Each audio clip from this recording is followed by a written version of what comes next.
ফুরিয়ে যাচ্ছে ভূগর্ভস্থ পানি। ২০ বছরে স্যাটেলাইট পর্যবেক্ষণে ধরা পড়েছে এমনই লুকিয়ে থাকা এক বৈশ্বিক বিপর্যয়। এই লুকোনো জলসংকট ভবিষ্যতে আমাদের খাদ্য, স্বাস্থ্য ও পরিবেশ সবকিছুকে চরম অনিশ্চয়তার মুখে নিয়ে যেতে পারে। অতিরিক্ত পানি উত্তোলনে এই সংকটের মূল কারণ। বাড়তি জনসংখ্যা ও কৃষিকাজের চাহিদা পূরণে প্রতিদিনই বিপুল পরিমাণ ভূগর্ভস্থ পানি তোলা হচ্ছে, যা পুনরায় ভরাট হচ্ছে না। অপরিকল্পিত ও অপচয়মূলক সেচ ব্যবস্থার ফলে পানির অপচয় হচ্ছে মারাত্মকভাবে। উন্নত পানি ব্যবস্থাপনার অভাব এই সংকট আরও বাড়িয়ে তুলছে।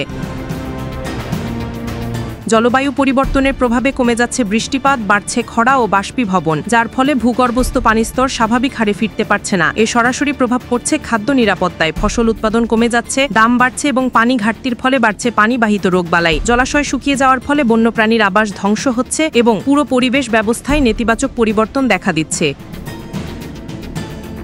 বিশেষজ্ঞরা বলছেন, মানুষ এখনও এই লুকানো সংকট সম্পর্কে যথেষ্ট সচেতন নয়, কিন্তু এই অজ্ঞতা ভবিষ্যতে আমাদের বেঁচে থাকার জন্য চরম ঝুঁকি তৈরি করতে পারে। সমাধানের জন্য প্রয়োজন দৈনন্দিন পানির ব্যবহার কমানো, বৃষ্টির পানি সংরক্ষণ, পুনঃব্যবহারযোগ্য পানি প্রযুক্তির ব্যবহার এবং সবচেয়ে জরুরি, সরকারের পক্ষ থেকে কার্যকর পানি নীতিমালা প্রণয়ন ও বাস্তবায়ন।